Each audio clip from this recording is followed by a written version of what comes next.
अभ्रमं भङ्गरहितम् अजडं विमलं सदा आनन्दतीर्थमतलं भजे तापत्रयापहं मिथ्यासिद्धान्तदुद्ध्वान्तविध्वंसचक्षणः रचयिताकथनिर्भासतां नो हृदम्बरे अर्थिकृत्यकल्पोऽयं प्रत्यर्थि व्यासतीर्थ गुरुभूयाद् अस्मदिष्टार्थसिद्धये तपोविद्याविरक्त्यादि सद्गुणोगाकरानहं वादिराजगुरून् वन्दे हयग्रीपदाश्रयान् पूज्य राघवेन्द्राय सत्यधर्मरताय च भजतां कल्पवृक्षाय नमतां कामधेनवे दुर्वादिध्वान्तरवे वैष्णवेन्दीवरेन्दवे श्रीराघवेन्द्रगुरुवे नमोऽत्यन्तदयाळवे आपादमपर्यन्तं गुरूणामाप्तिं स्मरेत् तेन विघ्नाः प्रणश्यन्ति सिद्ध्यन्तु मनोरथाः हरिः ओं श्रीगुरुभ्यो नमः. ನಾವು ಶ್ರೀ ಮಧ್ವವಿಜಯ ಶ್ರೀ ನಾರಾಯಣ ಪಂಡಿತಾಚಾರ್ಯರು ಮಾಡಿರುವಂತಹದ್ದು ಅದನ್ನು ನೋಡ್ತಾ ಬಂದಿದ್ದೀವಿ. ಅದರಲ್ಲಿ 9ನೇ ಸರ್ಗ ಇದನ್ನು ನೋಡ್ತಾ ಬಂದಿದ್ದೀವಿ. ಈ 9ನೇ ಸರ್ಗದಲ್ಲಿ 44ನಿಂದ 47ವರೆಗೂ ಇರುವ ಪದ್ಯಗಳು ಕುಲಕ ಅಂತೇಳಿ 4 ಪದ್ಯಗಳು ಒಟ್ಟಿಗೆ. ಇದು ವಿಶೇಷವಾಗಿ ಇರುವಂತಹ ಶ್ಲೇಷದಿಂದ ಭೀಮಾವತಾರದಲ್ಲಿ ಭೀಮಸೇನ ದೇವರು ಯುಧಿಷ್ಠಿರನಿಂದ ರಾಸಯಜ್ಞವನ್ನು ಮಾಡಿಸಿದ್ದು. ಈಗ ಮಧ್ವಾಚಾರ್ಯರು ತಮ್ಮ ಉಪಾಧ್ಯಾಯರ ಮಗನಾಗಿರುವಂತಹ ಅವರ ಹೆಸರು ವಾಸುದೇವ ಅಂತೇಳಿ. ಸೊ ಭೀಮಸೇನ ಅವತಾರದಲ್ಲಿ ವಾಸುದೇವನಿಗೆ ಪ್ರಿಯನಾದವರು ಅಂದ್ರೆ ವಾಸುದೇವರು ಪರಮಾತ್ಮನಿಗೆ ಪ್ರಿಯನಾದವರು. ಮಧ್ವಾಚಾರ್ಯರ ಅವತಾರದಲ್ಲಿ ವಾಸುದೇವ ಅಂತ ಕರೆಯಲ್ಪಡುವಂತಹ ಆ ಉಪಾಧ್ಯಾಯನ ಮಗ ಅವನಿಗೆ ಇಷ್ಟರಾದವರು. ಅಲ್ಲಿ ಯುಧಿಷ್ಠಿರನಿಂದ ಭೀಮಸೇನ ದೇವರು ಯಜ್ಞ ಮಾಡಿಸಿದಂತೆ ಇಲ್ಲಿ ಈ ಉಪಾಧ್ಯಾಯನಾಗ ಮಗನಾದ ಈ ವಾಸುದೇವನಿಂದ ಮಧ್ವಾಚಾರ್ಯರು ಯಜ್ಞವನ್ನು ಮಾಡಿಸಿದ್ದು ಅದನ್ನು ನೋಡಿದ್ದೇವೆ ನಾವು. ಅದಾದ ಮೇಲೆ 48ನೇ ಪದ್ಯದಲ್ಲಿ ಯಾಜ್ಞೇಯ ಸಮಚಿತಾನುವಾಕ್ಯ ಅನ್ನುವುದರಲ್ಲಿ ಆ ವಿಶೇಷವಾದ ಯಜ್ಞದಲ್ಲಿ ಆ ಮಧ್ವಾಚಾರ್ಯರ ತಮ್ಮ ಆಗಿರುವಂಥವರು ಅವರೇ ಆ ಯಾಗದಲ್ಲಿ ಹೋತೃತ್ವವನ್ನು ಅಂದ್ರೆ ಅಂದ್ರೆ ಋಗ್ವೇದವನ್ನು ತಿಳಿದಂತಹ ಋತ್ವಿಕ್ಕಿನ ಸ್ಥಾನ, ಆ ಋಗ್ವೇದ ಪೌರೋಹಿತ್ಯವನ್ನು ಅದನ್ನು ಮಾಡಿ ಯೋಗ್ಯವಾದ ವಾಕ್ಯ ಮಂತ್ರಗಳಿಂದ ಯಾಜ್ಯ ಅನ್ನೋ ಮಂತ್ರದಿಂದ ಅದು ಪ್ರವರ್ಗ್ಯ ವಿಭವ ಅಂತ ಕರೀತಾರೆ, ಸ್ಪೆಷಲ್ ಟೈಪ್ ಆಫ್ ಮಂತ್ರ.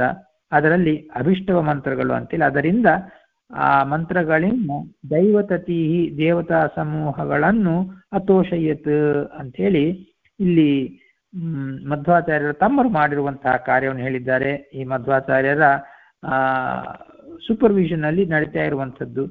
ಅದಾದ ಮೇಲೆ ಇದು ಒಂದು ವಿಶೇಷವಾದ ಅಂದ್ರೆ ಸನ್ಯಾಸಾಶ್ರಮ ಸ್ವೀಕಾರ ಮಾಡಿರುವುದರ ಕಾರಣದಿಂದಾಗಿ ಆಚಾರ್ಯ ಮಧ್ವರು ತಾವೇ ಸ್ವಯಂ ಯಜ್ಞಯಾಗ ಹೋಮಾದಿಗಳನ್ನು, ಯಾಕಂದ್ರೆ ಅಗ್ನಿ ಕಾರ್ಯ ಇಲ್ಲ ಅವರಿಗೆ, ಅದು ಮಾಡೋದಿಲ್ಲ. ಆದರೆ ಸೂಪರ್ವೈಸ್ ಮಾಡಬಹುದು, ಇದನ್ನು ಮಾಡಿ ಹೀಗೆ ಡೈರೆಕ್ಷನ್ಸ್ ಕೊಡೋದು, ಹೀಗೆ ಮಾಡಂತ ಹೇಳುವುದು. ಅಂತಹ ವಾಯುದೇವರ ಅವತಾರವಾದ ಮಧ್ವಾಚಾರ್ಯರ ಆ ಸೂಪರ್ವಿಷನ್ ಅಲ್ಲಿ ನಡೆಯದಾದ್ದರಿಂದ ಅದು ಎಷ್ಟೆಷ್ಟು ಚೆನ್ನಾಗಿದೆ ಅಂತ ಹೇಳಿ ಇಲ್ಲಿ ನೆಕ್ಸ್ಟ್ ಶ್ಲೋಕದಲ್ಲಿ 49ನೇ ಶ್ಲೋಕದಲ್ಲಿ ಕೂಡ ಶ್ಲೇಷದ ಮೂಲಕವಾಗಿ ಒಂದು ಈ ಯಜ್ಞವನ್ನೇ ವರ್ಣನೆ ಮಾಡಿ ಹೇಳ್ತಾ ಇದ್ದಾರೆ. ಈ ಮಧ್ವಾಚಾರ್ಯರು ಮಾಡಿಸುವಂತಹ ಯಜ್ಞವನ್ನು ವರ್ಣನೆ ಮಾಡಿ ಹೇಳ್ತಾ ಅಲ್ಲಿ ಹೀಗಿದೆ. ಇವೆಲ್ಲ ಕೂಡ ಈ ಪದ್ಯಗಳು ರಥೋದ್ಧತ ಅನ್ನುವ ಛಂದಸ್ಸಿನಲ್ಲಿರುವಂಥದ್ದು. ರಥೋದ್ಧತ ಅಂದ್ರೆ ರಗಣ ನಗಣ ರಗಣ, ಆಮೇಲೆ ಒಂದು ಲಘುವು, ಆಮೇಲೆ ಒಂದು ಗುರುವು, ಹೀಗೆ 11 ಅಕ್ಷರಗಳಿರುವಂಥದ್ದು ತ್ರಿಷ್ಟುಪ್ ಛಂದಸ್ಸಿನಲ್ಲಿ. ಆ ತ್ರಿಷ್ಟುಪ್ ಛಂದಸ್ಸಿನಲ್ಲಿ ರಥೋದ್ಧತ ಅನ್ನುವ ಸ್ಪೆಷಲ್ ಟೈಪ್ ಆ ಛಂದಸ್ಸಿನಲ್ಲಿ ಇವೆಲ್ಲವೂ ಕೂಡ. ಸಪ್ರಯುಜ್ಯ ನಿಶಿತಾ ನಿಶಾತಧೀರ್ ವೈಶ್ವದೇವವರ ಶಸ್ತ್ರ ಸಂತತಿ ರಾಕ್ಷಸಾಸುರ ನಿರಾಶಕುತ್ಸುರಾನ್ ವೀರವರ್ಯೈವ ಭಾಗಮಾಪಯತ್ ಅಂತ ಹೇಳಿ.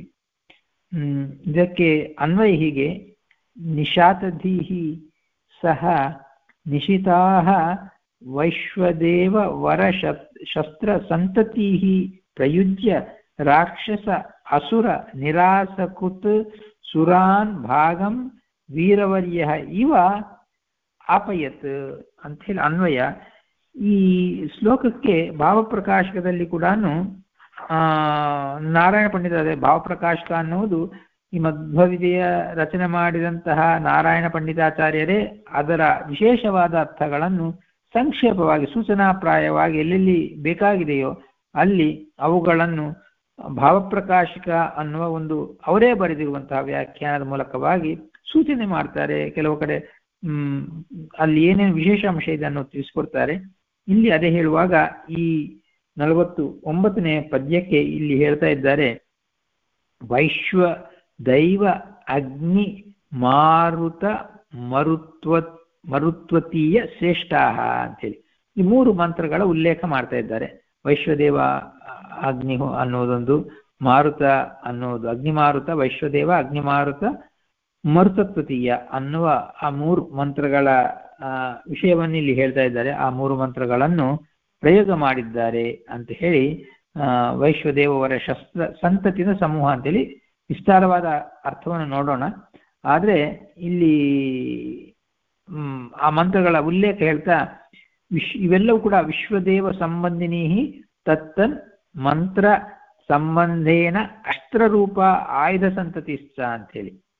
ಅಂದರೆ ಇಲ್ಲಿ ಶ್ಲೇಷದಲ್ಲಿ ಒಂದು ಹೇಳ್ತಾ ಇದ್ದಾರೆ, ಈಗ ದೇವತೆಗಳಿಗೆ ಆ ರಾಕ್ಷಸರಿಗೆ ಯುದ್ಧ ಆಯ್ತು ಅನ್ಕೊಳ್ರಿ, ಒಂದು ವೀರನಾದವನು ಪರಾಕ್ರಮಶಾಲಿಯಾದವನು, ಉದಾಹರಣೆಗೆ ಮುಚ್ಕುಂದ ಮಾಡಿದ ಆ ತರಹ ಒಂದು ಪರಾಕ್ರಮಶಾಲಿಯಾದವನು ಆ ಯುದ್ಧದಲ್ಲಿ ಭಾಗವಹಿಸಿ ರಾಕ್ಷಸರಿಗೆ ಆ ಹವಿರ್ಭಾಗ ಸಿಗದೇ ಇರುವಂತಹ ರೀತಿಯಲ್ಲಿ ಇಲ್ಲಿ ಹೇಗಂದ್ರೆ 2 ರೀತಿಯಲ್ಲಿ ರಾಕ್ಷಸರಿಗೆ ಇಲ್ಲ ದೈತ್ಯರಿಗೂ ದೇವತೆಗಳಿಗೂ ಫಿಸಿಕಲ್ ಆಗಿ ಯುದ್ಧ ಆಗತ್ತೆ, ಹವಿಸ್ಗಾಗಿ ಕೂಡ ಯುದ್ಧ ತರಹ. ಅಂದ್ರೆ ಬೇಸಿಕ್ ಆಗಿ ಅಲ್ಲಿ ಹೇಗಾದರೆ ಅಮೃತವನ್ನು ಕದ್ದುಕೊಂಡು ಹೋಗಲಿಕ್ಕೆ ಪ್ರಯತ್ನ ಮಾಡಿದ್ದಾರೆ ದೈತ್ಯರು. ಆವಾಗ ಪರಮಾತ್ಮ ಏನು ಮಾಡಿದ, ಅವರಿಂದ ಅದು ತೆಗೆದು ದೇವತೆಗಳಿಗೆ ಕೊಡಿಸಿದ. ಅದೇ ವಿಧವಾಗಿ ಈಗ ಯುದ್ಧ ನಡೆದಾಗ ದೇವತೆಗಳಿಗೂ ಆಮೇಲೆ ಅಸುರರಿಗೂ ಯುದ್ಧ ನಡೆದಾಗ ಆ ರಾಕ್ಷಸ ಅಸುರ ನಿರಾಸಕೃತ ಅಂತೇಳಿ ರಾಕ್ಷಸರನ್ನು ಅಸುರರನ್ನು, ರಾಕ್ಷಸ ಅಸುರ ಅಂದ್ರೆ ಭೇದ ಏನು ಅಂತ ಹೇಳಿದ್ರೆ ಅಸುರ ಸ್ವಭಾವ ಉಳ್ಳವರೆಲ್ಲರೂ ಕೂಡ ಅಸುರರೇ, ಸುರರಿಗೆ ದ್ವೇಷ ಮಾಡುವವರು. ರಾಕ್ಷಸರು ಅಂದ್ರೆ ಅದೊಂದು ಪರ್ಟಿಕ್ಯುಲರ್ ಸಂತತಿಯಲ್ಲಿ ಕಶ್ಯಪ ಪ್ರಜಾಪತಿಗೆ ಬೇರೆ ಬೇರೆ ಯೋನಿಗಳ ಬೇರೆ ಬೇರೆ ಹೆಂಡತಿಯರಲ್ಲಿ ಬೇರೆ ಬೇರೆ ರೀತಿಯಲ್ಲಿ ದಿತಿಯಲ್ಲಿ ದೈತ್ಯರು, ಧನುವಿನಲ್ಲಿ ದಾನವರು, ಹೀಗೆ ಒಬ್ಬೊಬ್ಬ ಹೆಂಡತಿನಲ್ಲಿ ಆದಿತ್ಯನಲ್ಲಿ ಆದಿತೇಯರು ದೇವತೆಗಳು ಬಂದರು. ಹೀಗೆ ಒಂದೊಂದು ಪತ್ನಿಯಲ್ಲಿ ಕದ್ರುವನಲ್ಲಿ ಹಾವುಗಳು ಸರ್ಪಗಳು ಆ ಜಾತಿ ಹುಟ್ಟಿ ಬಂತು ಅಂತ ಹೇಳಿ ಈ ಪ್ರಜಾಪತಿ ಆಗಿರುವ ಕಾರಣದಿಂದ ಆ ಪ್ರಜಾಪತಿ ಬೇರೆ ಬೇರೆ ಸಂತತಿಗಳನ್ನು ಹುಟ್ಟು ಮಾಡಿದರು. ಹಾಗೆ ರಾಕ್ಷಸ ಅಸುರ ಸಂಪತ್ತಿಯನ್ನು ಹುಟ್ಟು ಮಾಡಿದ್ದಾರೆ. ಅವರು ತೊಂದರೆ ಕೊಡ್ತಾ ದೇವತೆಗಳಿಗೆ ಅವರ ಭಾಗವನ್ನು ಕದ್ದುಕೊಂಡು ಹೋಗ್ತಾ ಇದ್ರೆ ಅವರ ಜೊತೆಲಿ ಯುದ್ಧ ಮಾಡಿ ವೀರವರ್ಯನಾದವನು ಅವನು ಹೇಗಾದರೆ ಅದು ರಾಕ್ಷಸರಿಗೆ ಅಸುರರಿಗೆ ಸಿಗದೆ ದೇವತೆಗಳಿಗೆ ಸಿಗುವಂತೆ ಮಾಡಿದನೋ ಹಾಗೆ ಇಲ್ಲಿ ಇವರು ಮಧ್ವಾಚಾರ್ಯರು ಸೂಪರ್ವೈಸ್ ಮಾಡಿಸಿರುವ ಈ ಯಜ್ಞದಲ್ಲಿ ಮಧ್ವಾಚಾರ್ಯರು ಅದನ್ನು ಸರಿಯಾಗಿ ನಡೆಸುವ ಕಾರಣದಿಂದಾಗಿ ಅದನ್ನು ಅಸುರರಿಗೆ ದುಷ್ಟಶಕ್ತಿಗಳು ಇಲ್ಲದ ರಾಕ್ಷಸರು ಕದ್ದುಕೊಂಡು ಹೋಗ್ತಾರೆ ಅಂತ ನಾವು ಈವನ್ ಸಾಮಾನ್ಯವಾಗಿ ನಾವು ನಿತ್ಯ ಮಾಡುವ ಜಪ ಮಂತ್ರಗಳಲ್ಲಿ ಕೂಡ ನಾವು ಸರಿಯಾಗಿ ಮಾಡದೇ ಇದ್ದರೆ ಅದನ್ನು ಅವ್ರು ಕದ್ದುಕೊಂಡು ಹೋಗ್ತಾರೆ ನಾವು ಕೇಳ್ತೀವಿ. ಕದ್ದುಕೊಂಡು ಹೋಗುವುದಂದ್ರೆ ಏನು, ಅವರಿಗೆ ಏನು ಸಿಗೋದಿಲ್ಲ. ಇದು ಎಲ್ಲೆಲ್ಲಿ ಇಂಥದ್ದು ಪುಣ್ಯ ಕಾರ್ಯಗಳು ನಡೆದ್ರೆ ಅಲ್ಲಿ ದೋಷಗಳಾದಾಗ ಅದನ್ನು ಕದಿಬೇಕು ಅಂತ ಕಾದುಕೊಂಡಿರ್ತಾರೆ. ಅದಕ್ಕೆ ನಾವು ನಿತ್ಯ ದಿನ ಪೂಜಾದಿಗಳು ಮಾಡುವಾಗ ಕೂಡ ಅದನ್ನು ಕದ್ದುಕೊಂಡು ಹೋಗುವ ಪ್ರಯತ್ನವನ್ನು ಮಾಡ್ತಾರೆ. ಅದಕ್ಕೆ ನಾವೇನು ಮಾಡ್ತೀವಿ, ಹಂತದೋಷ, ವರ್ಣದೋಷ, ಶ್ರದೋಷ, ಲೋಪ ಪ್ರಾಯಶ್ಚಿತ್ತಾರ್ಥಂ ನಾಮತ್ರಯ ಜಪಂ ಅಹಂ ಕರಿಷ್ಯ ಅಂತೇಳಿ ಅಚ್ಯುತಾಯ ನಮಃ ಅನಂತಾಯ ನಮಃ ಗೋವಿಂದಾಯ ನಮಃ ಅಂತೇಳಿ ಇತ್ಯಾದಿ. ಅಂದ್ರೆ ಇವು ಅವ್ರು ಕದ್ದುಕೊಂಡು ಹೋಗದೇ ಇರುವುದಕ್ಕೆ ಅನೇಕ ರೀತಿಗಳಲ್ಲಿ ಈ ಮಂತ್ರಗಳಿದ್ದು ಅವರ ಪ್ರೊಟೆಕ್ಷನ್ ಒಂದು ಕವಚ ಇದ್ದಂತೆ. ಆ ಮಂತ್ರಗಳ ಮೂಲಕವಾಗಿ ಅವರು ಆ ಫಲವನ್ನು ಯಜ್ಞಯಾಗಗಳ ಫಲವಾಗಲಿ ಪೂಜಾ ಫಲವಾಗಲಿ ಅವುಗಳನ್ನು ಕದ್ದುಕೊಂಡು ಹೋಗದೇ ಇರುವಂತೆ ಮಾಡ್ತಾರೆ. ಹಾಗೆ ಇಲ್ಲಿ ಮಂತ್ರಗಳ ಮೂಲಕವಾಗಿ ಮಾಡುವುದು ಮಾತ್ರವಲ್ಲ, ತಾವೇ ವಾಯುದೇವರ ಅವತಾರವಾಗಿರುವ ಕಾರಣದಿಂದ ಮಧ್ವಾಚಾರ್ಯರು ಅದನ್ನು ಸರಿಯಾಗಿ ನಡೆಸಿಕೊಡುವುದರ ಮೂಲಕವಾಗಿ ಅದನ್ನು ದೇವತೆಗಳಿಗೆ ತಲುಪುವಂತೆ ರಾಕ್ಷಸ ಅಸುರರಿಗೆ ಸಿಗದೇ ಇರುವಂತೆ ಮಾಡಿದ್ದಾರೆ. ಅದು ಹೇಗೆ ಅಂದ್ರೆ ಒಂದು ಪರಾಕ್ರಮಶಾಲಿಯಾದವನು ದೇವತೆಗಳ ಪಕ್ಷದಲ್ಲಿ ಯುದ್ಧ ಮಾಡಿ ರಾಕ್ಷಸ ಅವರಿಗೆ ಸಂಪತ್ತಾಗಲಿ ಅಮೃತವಾಗಲಿ ಯಾವ ಸಿಗದೇ ಇರುವಂತೆ ಹೇಗೆ ಮಾಡ್ತಾರೋ ಹಾಗೆ ಮಾಡಿದ್ದಾರೆ ಅನ್ನೋದನ್ನು ಇಲ್ಲಿ ಹೇಳ್ತಾ ಇದ್ದಾರೆ. ಆ ಕಾರಣದಿಂದಾಗಿ ಇಲ್ಲಿ ವರಶಸ್ತ್ರ ಸಂತತಿ ಅಂತ ಒಂದು ಶಬ್ದ ಪ್ರಯೋಗ ಮಾಡಿದ್ದಾರೆ. ವರ ಅಂದ್ರೆ ಶ್ರೇಷ್ಠವಾದಂತಹ, ಶಸ್ತ್ರ ಅಂದ್ರೆ 2 ಅರ್ಥಗಳು. ಶಸ್ತ್ರ ಅಂದ್ರೆ ಕೆಲವು ಮಂತ್ರಗಳಿಗೆ ಶಸ್ತ್ರಗಳು ಅಂತ ಕರೀತಾರೆ, ಸ್ಪೆಸಿಫಿಕ್ ಟೈಪ್ ಆಫ್ ಮಂತ್ರಗಳು, ಅವುಗಳಿಗೆ ಶಸ್ತ್ರ ಅಂತ ಕರೀತಾರೆ. ಆಯುಧಗಳಿಗೂ ಶಸ್ತ್ರ, ಸಂತತಿ ಸಮೂಹ, ಆ ಮಂತ್ರಗಳ ಸಮೂಹ, ಶ್ರೇಷ್ಠವಾದ ಮಂತ್ರಗಳ ಸಮೂಹ ಇಲ್ಲ ಶ್ರೇಷ್ಠವಾದ ಆಯುಧಗಳ ಸಮೂಹ ಅಂತ ಎರಡು ಅರ್ಥಗಳು ಬರುವಂಥದ್ದು. ಈ ವಿಧವಾಗಿ ಹೇಳಿದ್ದಾರೆ. ಅದನ್ನು ನಾವು ಈ ಅನ್ವಯ ನೋಡಿದ ಅನ್ವಯಕ್ಕೆ ತಕ್ಕಂತೆ ಅರ್ಥವನ್ನು ಚಿಂತನೆ ಮಾಡೋಣ. ನಿಶಾತಧೀಹಿ ಸಹ ನಿಶಿತಾಃ ವೈಶ್ವದೇವ ವರ ಶಸ್ತ್ರ ಸಂತತಿ ಪ್ರಯುಜ್ಯ ರಾಕ್ಷಸ ಅಸುರ ನಿರಾಸಕೃತ್ ಸುರಾನ್ ಭಾಗಂ ವೀರವರ್ಯ ಇವ ಆಪಯತ್ ಅಂತೆ. ಸೊ ಆದ್ದರಿಂದ ಅಲ್ಲಿ ನಿಶಾತದೇಹಿ ಸಹ ವೀರವರ್ಯ ಇವ, ಇಲ್ಲಿ ನಿಶಾತದೇಹಿ ನಿಶಿತ ಅನ್ನುವ ಎರಡು ಶಬ್ದಗಳು ಪ್ರಯೋಗ ಮಾಡಿದ್ದಾರೆ. ನಿಶಿತ ನಿಶಾತ ಎರಡರಲ್ಲಿ ಕೂಡ ಶಾರ್ಪ್ ಅನ್ನುವ ಅರ್ಥವನ್ನೇ ಕೊಡುತ್ತೆ. ಶಾರ್ಪ್ ಅನ್ನುವ ನಿಶಾತದೇಹಿ ತೀಕ್ಷ್ಣವಾಗಿರುವಂತಹ, ಬಹಳ ಶಾರ್ಪ್. ನಾವು ಇಂಗ್ಲಿಷ್ನಲ್ಲಿ ಕೂಡ ವಿಚಿತ್ರ ಏನಂದ್ರೆ ಇಂಗ್ಲಿಷ್ನಲ್ಲಿ ಕೂಡ ಆ ಶಬ್ದ ಪ್ರಯೋಗ ಇದೆ. ನಾವು ಸಂಸ್ಕೃತದಲ್ಲಿ ನಿಶಿತವಾದ ಶಾರ್ಪ್ ಆಗಿರುವಂತಹ ಅನ್ನುವ ಅರ್ಥ ಮಾಡುವಾಗ ಬುದ್ಧಿಗೂ ಆ ಶಾರ್ಪ್ನೆಸ್ ಪ್ರಯೋಗ ಮಾಡ್ತೀವಿ, ಆಯುಧಗಳಿಗೂ ಪ್ರಯೋಗ ಮಾಡ್ತೀವಿ. ಇಂಗ್ಲಿಷ್ ಭಾಷೆಯಲ್ಲಿ ಅಷ್ಟೇ. ಇಂಗ್ಲಿಷ್ ಭಾಷೆಯಲ್ಲಿ ಕೂಡ ಶಾರ್ಪ್ ಇಂಟೆಲೆಕ್ಟ್ ಅಂದ್ರೆ ನಿಶಿತವಾದ ವೆರಿ ಶಾರ್ಪ್ ಇಂಟೆಲೆಕ್ಟ್, ಶಾರ್ಪ್ ಚೆನ್ನಾಗಿ ಶಾರ್ಪ್ ಆಗಿರುವಂತಹ ಅಂದ್ರೆ ಶುದ್ಧವಾಗಿ ತೀಕ್ಷ್ಣವಾಗಿ ಇರುವಂತಹ ಇಂಟೆಲೆಕ್ಟ್ ಅಂತೇಳಿ. ಅದೇ ವಿಧವಾಗಿ ಆಯುಧಗಳಿಗೂ ಶಾರ್ಪ್ ಅನ್ನುವ ಶಬ್ದ ಪ್ರಯೋಗ ಮಾಡ್ತಾರೆ. ಇಲ್ಲಿ ನಿಶಾತ ದೀಹಿ ತೀಕ್ಷ್ಣವಾದ ಬುದ್ಧಿ, ಶಾರ್ಪ್ ಇಂಟೆಲೆಕ್ಟ್ ಇರುವಂತಹ ಅವರು ಯಾರು? ಸಹ ಮಧ್ವಾಚಾರ್ಯರ ತಮ್ಮಂದಿರು. ಯಾಕಂದ್ರೆ ಇಲ್ಲಿ ಮುಂದಿನ ಶ್ಲೋಕದಲ್ಲಿ ನಾವು ಅನ್ವಯ ಮಾಡ್ಕೋಬೇಕು. ಮುಂದಿನ ಶ್ಲೋಕದಲ್ಲಿ ಹೇಳಿದ್ದಾರೆ ಆ ಮಧ್ವಾಚಾರ್ಯರ ತಮ್ಮ, ಯಾಕಂದ್ರೆ ಆಚಾರ್ಯರು ಸೂಪರ್ವೈಸ್ ಮಾಡ್ತಾ ಇದ್ದಾರೆ. ಆದ್ರೆ ಮಂತ್ರಗಳು ಹೇಳುವಂಥದ್ದು ಯಾವುದು? ಮಧ್ವಾಚಾರ್ಯರ ತಮ್ಮ ಅವರು, ಅಂದ್ರೆ ಮಧ್ವಾನುಜಃ ಅಂತ ಮುಂದಿನ ಶ್ಲೋಕದಲ್ಲಿ ಹೇಳಿದ್ದಾರೆ. ಅದನ್ನೇ ಇಲ್ಲಿ ಅನ್ವಯ ಮಾಡ್ಕೋಬೇಕು. ಮುಂದಿನ ಶ್ಲೋಕದಲ್ಲಿ ಅಲ್ಲಿ ವಿಶ್ವವೇತ್ತುರ ಅನುಜೋತ್ತರ ಹೊತ್ತುತಾಮ್ ಅಂತ ಹೇಳಿ ವಿಶ್ವವೇತ್ತು ಅನುಜಃ ಅಂತ ಪ್ರಯೋಗ ಮಾಡಿದ್ದಾರೆ. ಅಲ್ಲಿ ಆ ಕಾರಣದಿಂದ ಸಹ ಅಂದ್ರೆ ಆ ತಮ್ಮನನ್ನೇ ಇಲ್ಲಿ ಉದ್ದೇಶ ಮಾಡಿ ಹೇಳ್ತಾ ಇದ್ದಾರೆ. ಅಂದ್ರೆ ಆ ಮಧ್ವಾಚಾರ್ಯರ ತಮ್ಮರು ಮಧ್ವಾಚಾರ್ಯರ ಒಂದು ಅನುಗ್ರಹದಿಂದ ಅವರು ಸೂಪರ್ವೈಸ್ ಮಾಡ್ತಾ ಇರುವ ಕಾರಣದಿಂದಾಗಿ ಆ ಮಧ್ವಾಚಾರ್ಯರ ತಮ್ಮಂದಿರು ಯಾರಿದ್ದಾರೆ ಅವರು ಇನ್ನೂ ಸನ್ಯಾಸ ಸ್ವೀಕಾರ ಮಾಡಲಿಲ್ಲ. ಆದ್ದರಿಂದ ಅವರಿಗೆ ಆ ಅಧಿಕಾರ ಇತ್ತು. ಅವರು ಸನ್ಯಾಸ ಸ್ವೀಕಾರ ಮಾಡಲಿಕ್ಕೆ ಮುಂಚೆ, ತಮ್ಮ ಸನ್ಯಾಸ ಸ್ವೀಕಾರ ಮಾಡಲಿಕ್ಕೆ ಮುಂಚೆ. ಆದ್ದರಿಂದ ಅಂತಹ ನಿಶಾತಧೀಯಾದಂತಹ ತೀಕ್ಷ್ಣವಾದ ಬುದ್ಧಿ ಇರುವಂತಹ ಸಹ ಅವರು ಆ ಮಧ್ವಾಚಾರ್ಯರ ತಮ್ಮಂದಿರು ನಿಶಿತಾಹ ಅಂತೇಳಿ. ನಿಶಿತಾಹ ಅಂತ ಹೇಳಿದಾಗ ಅದು ಕೂಡ ಶಾರ್ಪ್ ಅಂತಂದ್ರೆ ಚೆನ್ನಾಗಿ ಸಾಮರ್ಥ್ಯದಿಂದ ಕೂಡಿರುವಂತಹ ಮಂತ್ರಗಳಿಗೆ ಹೇಳುವಾಗ ಶಸ್ತ್ರ ಅಂದ್ರೆ ಮಂತ್ರಗಳಂತ ಒಂದು ಅರ್ಥ ಇದೆ ಅಂತ ನೋಡಿದ್ವಿ. ನಿಶಿತಾಹ ಅನ್ನುವುದು ವರಶಸ್ತ್ರ ಸಂತತಿ ಹೀಗೆ ಅನ್ನುವುದಕ್ಕೆ ವಿಶೇಷಣ, ಅಬ್ಜೆಕ್ಟಿವ್. ನಿಶಿತಾಹ ಸಾಮರ್ಥ್ಯದಿಂದ ಕೂಡಿರುವಂತಹ, ಶಾರ್ಪ್ ಆಗಿರುವಂತಹ ವೈಶ್ವದೇವ ವರಶಸ್ತ್ರ ಸಂತತಿ ಅಂತೇಳಿ.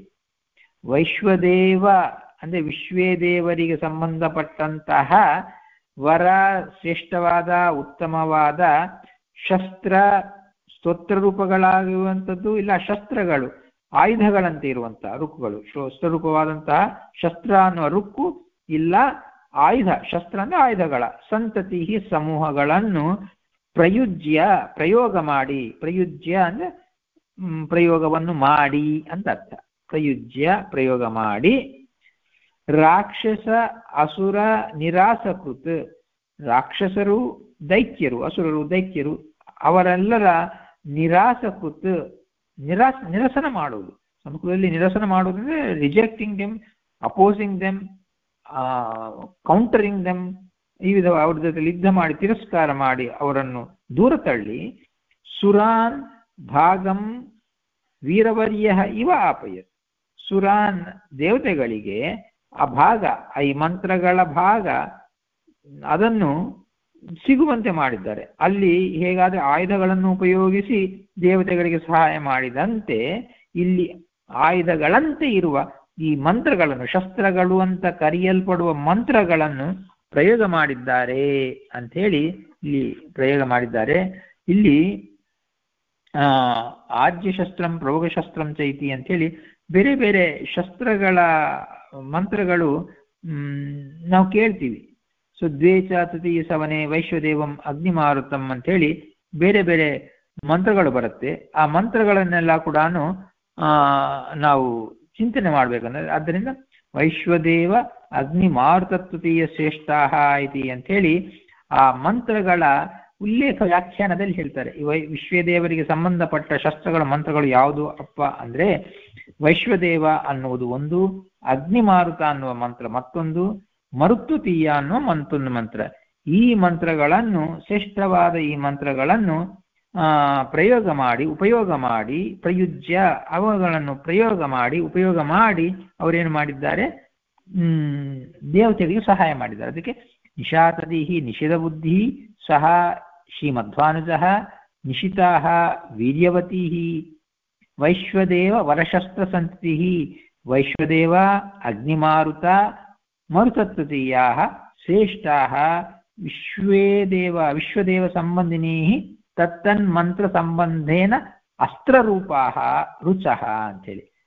ಆಯುಧಗಳಂತೆ ಇರುವ ಈ ಮಂತ್ರಗಳು ಈ ವೈಶ್ವದೇವ ಅಗ್ನಿಮಾರುತ ಮರುತತ್ವತೀಯ ಅನ್ನುವ ಶ್ರೇಷ್ಠವಾದ ವಿಶ್ವದೇವ ಸಂಬಂಧಿಯಾದಂತಹ ಆ ಮಂತ್ರಗಳ ಸಂಬಂಧದಿಂದಾಗಿ ಆ ಮಂತ್ರಗಳನ್ನು ಆಯುಧಗಳನ್ನು ಪ್ರಯೋಗ ಮಾಡಿದಂತೆ ಈ ಮಂತ್ರಗಳನ್ನು ಪ್ರಯೋಗ ಮಾಡಿ ರಾಕ್ಷಸ ಅಸುರ ನಿರಾಸ ಕುತ್ತು ಸುರಾನ್, ರಾಕ್ಷಸರನ್ನು ದೈತ್ಯರನ್ನು ನಿರಸನ ಮಾಡ್ತಾ ಸುರಾನ್ ದೇವತೆಗಳಿಗೆ ಹವಿರ್ಭಾಗವನ್ನು ಆಪಯತ್ತು, ಅಲ್ಲಿ ದೇವತೆಗಳಿಗೆ ಅಮೃತ ಸಿಗುವಂತೆ ಮಾಡಿದಂತೆ ಇಲ್ಲಿ ದೇವತೆಗಳಿಗೆ ಹವಿರ್ಭಾಗ, ಇವರು ಯಾರು ಕದ್ದುಕೊಂಡು ಹೋಗದೇ ಇರುವಂತೆ ಸರಿಯಾಗಿ ಮಂತ್ರಗಳನ್ನು ಹೇಳ್ತಾ ಆ ಹವಿಷ್ಯನ ಭಾಗವನ್ನು ದೇವತೆಗಳಿಗೆ ಮಾತ್ರ ಸಿಗುವಂತೆ ಆಪಯತ್ ಪ್ರಾಪಯಾಮಾಸ ಅಂತೇಳಿ.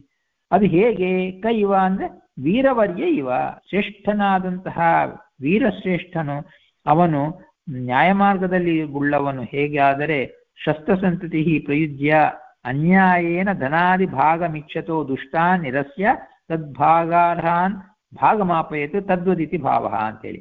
ಅಂದರೆ ಅನ್ಯಾಯ ಮಾರ್ಗದಿಂದ ಸಂಪತ್ತಾಗಲಿ ಇತ್ಯಾದಿಗಳನ್ನು ಭಾಗವನ್ನು ಕದ್ದುಕೊಂಡು ಹೋಗ್ತಿರುವಂತಹ ದುಷ್ಟರನ್ನು ನಿರಸನೆ ಮಾಡಿ ಆ ಭಾಗವನ್ನು ಯೋಗ್ಯರಾದವರಿಗೆ ಸಿಗುವಂತೆ ಮಾಡಿದಂತೆ ಇಲ್ಲಿ ಕೂಡ ಆ ಮಧ್ವಾಚಾರ್ಯರ ತಮ್ಮಂದಿರು ಅವರು ನಿಷಿಧ ಬುದ್ಧಿ ಉಳ್ಳವರು, ತೀಕ್ಷ್ಣವಾದ ಬುದ್ಧಿ ಇರುವಂಥವರು, ಅವರು ಈ ವಿಧವಾದ ಶ್ರೇಷ್ಠವಾದ ವಿಶ್ವದೇವ ಸಂಬಂಧಿ ಮಂತ್ರಗಳನ್ನು ಪ್ರಯೋಗ ಮಾಡಿ ಆ ದೇವತೆಗಳಿಗೆ ಹವಿಸ್ಭಾಗವನ್ನು ಸಿಗುವಂತೆ ಮಾಡಿದ್ದಾರೆ ಅನ್ನುವುದು ಈ ಶ್ಲೋಕದಲ್ಲಿ ಇರುವಂತಹ ಅರ್ಥ. ಇದಾದ ಮೇಲೆ ನೆಕ್ಸ್ಟ್ ಶ್ಲೋಕ ಸ್ವಲ್ಪ ನೋಡೋಣ. ಇದು ಈ ಮಂತ್ರವನ್ನು ಯಾರು ವರ್ಣನೆ ಮಾಡಿ, ಈ ಮಂತ್ರಗಳಿಂದ ನಡೀತಾ ಇರುವಂತಹ ಈ ಯಜ್ಞ ಹೋಮವನ್ನು ಮಧ್ವಾಚಾರ್ಯರ ಸೂಪರ್ವಿಷನ್ ಅಲ್ಲಿ ನಡೀತಾ ಇರುವಂತಹ, ಪರ್ಯವೇಕ್ಷಣದಲ್ಲಿ ನಡೀತಾ ಇರುವಂತಹ ಇದನ್ನು ಎಷ್ಟು ಶ್ರೇಷ್ಠವಾಗಿದೆ ಅಂಥೇಳಿ ಇದು ಸಾಮಾನ್ಯರಿಗೆ ಯಾರಿಗೂ ನಾನೇ ಅಂದ್ರೆ ಒಂದು ವಿನಯ ಭಾವದಿಂದ ನಾರಾಯಣ ಪಂಡಿತಾಚಾರ್ಯರು ಇದು ಹೇಳಿದ ಮೇಲೆ ಕೂಡ ಇಷ್ಟು ನಾನು ಹೇಳ್ತಾ ಇದ್ದೀನಿ, ಆದ್ರೆ ಇದು ಸಾಕಾಗೋದಿಲ್ಲ, ಇದು ವರ್ಣಿಸಲಕ್ಕೆ ನನ್ನಿಂದಲೂ ಆಗೋದಿಲ್ಲ, ಯಾರಿಂದಲೂ ಆಗೋದಿಲ್ಲ ಅಂಥೇಳಿ. ಯಾರಿಂದ ಆಗತ್ತೆ, ಯಾರು ವರ್ಣನೆ ಮಾಡಲಾರಲು ಅಂಥೇಳಿ 50ನೇ ಶ್ಲೋಕದಲ್ಲಿ ಹೇಳ್ತಾ ಇದ್ದಾರೆ. ವಾಯುನಾ ಚಿರಪಿ ಪೂರ್ವಪಾಯಿನ ಸರ್ವದೈವತ ದಿತಾತರಸ್ವಿನ ಯೋ ಪರೋಕ್ಷ ವಪುಷಾಪ್ಯಪೇಕ್ಷಿತ ಕೋತ್ರ ವರ್ಣಯತಿ ತಮ್ಮ ಮಹಾಕ್ರತುಂ ಅಂತ ಹೇಳಿ ಈ 50ನೇ ಶ್ಲೋಕದಲ್ಲಿ ಅದನ್ನು ಮತ್ತು ವರ್ಣನೆ ಮಾಡಿ ಹೇಳ್ತಾ ಇದ್ದಾರೆ. ಅಂದ್ರೆ ಇಲ್ಲಿ ಮನ್ನ ಮಾಡಕ್ಕೆ ನಮ್ಮಿಂದ ಆಗೋದಿಲ್ಲ ಅನ್ನೋದಲ್ಲಿ ಇಲ್ಲಿ ಇದು ಬಹಳ ವಿಸ್ತಾರವಾಗಿರುವಂಥದ್ದು. ಭಾವಪ್ರಕಾಶಕದಲ್ಲಿ ಹೇಳಿದ ಮಾತನ್ನು ನೋಡಿಬಿಟ್ಟು ಇನ್ನು ವಿಸ್ತಾರವಾದ ಅರ್ಥ ಮುಂದೆ ನೋಡೋಣ. ಭಾವಪ್ರಕಾಶಕದಲ್ಲಿ ಇದಕ್ಕೆ ನಾರಾಯಣ ಪಂಡಿತಾಚಾರ್ಯರೇ ಹೀಗೆ ಹೇಳ್ತಾರೆ. ದೇವಾವೈ ಸೋಮಸ್ಯ ರಾಜ್ಞಃ ಅಗ್ರಪೇಯೇ ನ ಸಮಪಾದಯನ್ ಅಹಂ ಪ್ರಥಮಃ ಪಿಬೇಯಂ ಇತ್ಯೇವ ಅಕಾಮಯಂತ ತೇ ಸಂಪದಾಯಂತು ಅಬ್ರುವನ್ ಹಂತ ಅಜಿಮಯಾಮ ಸ ಯೋ ನ ಉದ್ದೇಶ್ಯತಿ ಸ ಪ್ರಥಮಃ ಸೋಮಸ್ಯ ಪಾಸ್ಯತೀತಿ ತಥಾ ಇತಿ ತ ಆಜಿಮಯುಃ ತೇಷಾಮಾದಿಂ ಯತಾಂ ಅಭಿಸೃಷ್ಟಾನಾಂ ವಾಯುರ್ಮುಖಂ ಪ್ರಥಮಃ ಪತ್ಯಪತ ಅಂತೇಳಿ. ಇದು ಕಾಂಟೆಕ್ಸ್ಟ್ ಏನಂತ ಹೇಳಿದರೆ 3 ಸತಿ ಬೈದೇವರೇ ಆ ಯಜ್ಞ ಹೋಮಾದಿಗಳು ನಡುವಾಗ ಒಂದು ಸಂದರ್ಭದಲ್ಲಿ ಅವರೇ ಮೊದಲು ಸೋಮಪಾನವನ್ನು ಮಾಡ್ತಾರೆ. ವಾಯುದೇವರು ಮೊದಲು ಸೋಮಪಾನವನ್ನು ಮಾಡ್ತಾರೆ ಅನ್ನುವ ವಿಷಯವನ್ನು ಇಲ್ಲಿ ಉಪಯೋಗಿಸಿಕೊಂಡು ಅಂತಹ ವಾಯುದೇವರ ಅವತಾರವಾದಂತಹ ಈ ಮಧ್ವಾಚಾರ್ಯರೇ ಇದನ್ನು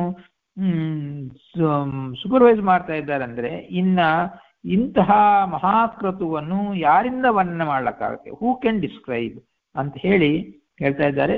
ಅನ್ವಯ ಹೀಗೆ: ತ್ರಿಹಿ ಅಪಿ ಪೂರ್ವಪಾಯಿನ ಸರ್ವ ದೈವತ ಜಿತ ತರಸ್ವಿನ ವಾಯುನ ಯಹ ಅಪರೋಕ್ಷ ವಪುಷ ಅಪಿ ಅಪೇಕ್ಷಿತಃ ಅತ್ರ ತಂ ಮಹಾಕ್ರತುಂ ಕಹ ವರ್ಣಯತಿ ಅಂತೇಳಿ. ಇಲ್ಲಿ ಒಂದು ವಿಶಿಷ್ಟವಾದ ಶ್ಲೇಷವೂ ಇದೆ. ಕಹ ಅನ್ನುವ ಶಬ್ದಕ್ಕೆ ಸಂಸ್ಕೃತದಲ್ಲಿ ಯಾರು ಅಂತ ಒಂದರ್ಥ ಇದೆ, ಕಹ ಅಂದ್ರೆ ಬ್ರಹ್ಮದೇವರು ಅಂತಲೂ ಒಂದು ಅರ್ಥ ಇದೆ. ಆದ್ದರಿಂದ ತಮ್ ಮಹಾಕ್ರತುಂ ಕಹ ವರ್ಣಯತಿ ಅಂತ ಪ್ರಶ್ನೆ. ಆ ಮಹಾಯಜ್ಞವನ್ನು ಯಾರು ತಾನೇ ವರ್ಣಿಸಲಾಗತ್ತೆ, ಯಾರು ತಾನೇ ವರ್ಣಿಸುತ್ತಾನೆ, ಯಾರು, ಹೂ ಕ್ಯಾನ್ ಡಿಸ್ಕ್ರೈಬ್ ಅಂತ ಪ್ರಶ್ನೆ. ಅದಕ್ಕೆ ಸಮಾಧಾನ ತಮ್ ಮಹಾಕ್ರತುಂ ಕಹ ವರ್ಣಯತಿ.